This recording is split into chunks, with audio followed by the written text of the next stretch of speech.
Presidente, votarei sim logo mais, apesar de não ter sido convidado para assinar esse projeto, mas dizer que a gente precisa avançar, né, e ter o respeito com quem produz com as mãos, né, que usa a tecnologia das mãos para que possa embelezar o ambiente, né, através de presentes, de relíquias, enfim, que é o que os artesãos fazem desde a era pré-histórica.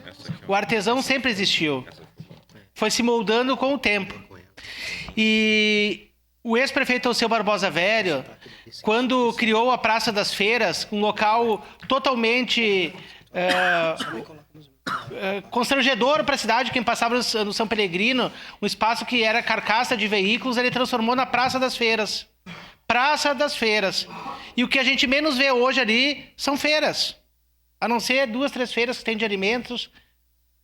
O que a gente menos vê na Festa da Uva são aquelas casas sendo utilizadas para espaços de feiras.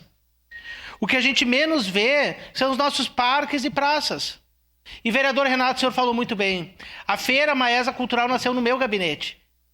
A UAB, através do Paulo Salsen e do Valdir Walter, com a secretária, na época, a Aline Zilli, a Grégora estava presente, hoje chefe de gabinete, e a Carla Pacheco. Nós formamos a Feira Maesa Cultural. Né? Foi num dia histórico, montamos o estatuto, nos baseando em outras cidades. Mas nós precisamos de mais, a gente não pode se contentar com pouco. E a gente tem que entender que esse projeto, ele é somente um projeto.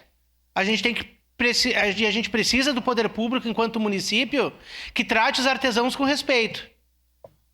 Uma época, a Praça Dante Alighieri, vereador Felipe, através da prefeitura, entusiasmava os clubes de mães, as entidades, dava cursos através do Trabalho 10 para concluir, presidente, para que os espaços fossem utilizados. E hoje a gente não vê mais isso. Hoje o que vê é escorraçar as pessoas das praças e parques. Então precisamos urgentemente no poder público atuante para os nossos artesãos. Obrigado.